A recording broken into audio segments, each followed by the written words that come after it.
Question: what is the ruling of Nike, and are Nike shoes haram to wear? I actually get this question a lot. So what's the issue of Nike exactly? Nike originally is a Greek goddess in Greek mythology. And that's the problem, because today it's a brand that people wear on their clothes, or that people wear on their shoes, or on anything. Now it's like a manufacturing brand. But because of its origins, you find that many of the ulama don't advise wearing Nike. And you find all types of opinions. Some are harsher and some are more lenient. So you can say in a sense that it is kind of a khilaf. But what is the khilaf based on? Like, what is sababul khilaf? As Ibn Rushd would say if he were alive today, yani the author of Bidayat al-Mujtahid, what is the reason for this difference of opinion? So the question really is, what does Nike represent today? And all of the ulama agree that if Nike represents today for people and in societies, it represents the Greek goddess, and it's a god that people look up to or worship or something like this, then there is no doubt that it would be haram, such as the cross. It's haram to wear the cross for these reasons. So you have some of the ulama who say, well, it's common knowledge. Everybody knows this. You can look it up. If you Google Nike, you'll find that it's a Greek goddess, right? So even Nike itself, the company, does not hide this. They don't deny this. So to many of these scholars, khalas. But others will say, well, hold up. Does Nike still represent a Greek goddess really? Like if you ask 95% of the people that wear Nike, if you ask football players or soccer players or anybody involved in sports, and that's their line of work to wear this stuff, can they tell you what it originally means?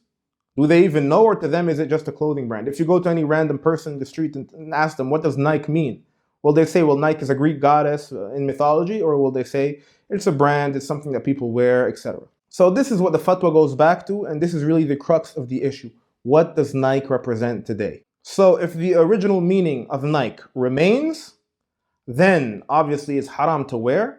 But if the meaning is different and it represents something else nowadays, then obviously there is no issue in wearing it.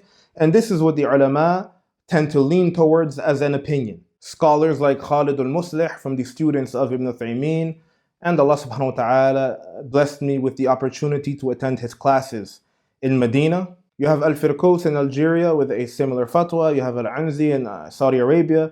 You have Sulaiman al-Majid as well in Saudi Arabia. They all seem to go into this direction.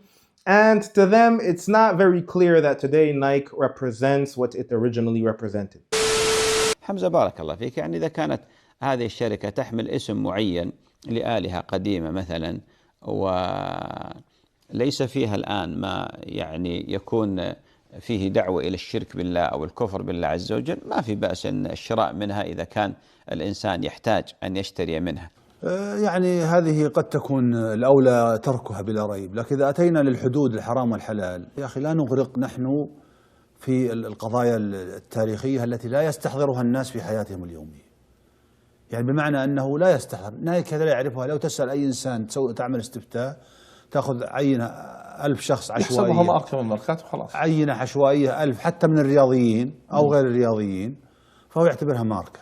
فيما يظهر لي أن جماهير المستعملين لها لا ينظرون إلى هذا المعنى إلا على أنه اسم من أسماء الماركات التجارية التي لا علاقة لها بديانة ولا بتعبد ولا بآلهة، لا من قريب ولا من بعيد.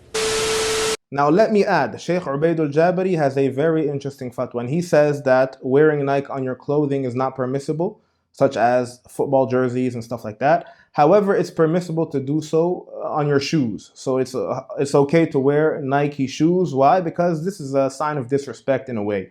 You're putting it on your feet, you're walking the ground with these shoes, you're stepping on najasat with these shoes. So it's not really a sign of respect. So that's an interesting fatwa actually. But look, at the end of the day, this is what I advise. Do we have to wear Nike? Don't we have other options? For example, why not wear Jordans? They actually even look better. And the Jordan brand as a symbol is not really related to any of these doubtful issues. So that's what I would advise. I mean, it's not like we don't have any other options. We have many options. So why go towards doubtful issues when we don't have to? And Allah subhanahu wa ta'ala knows best.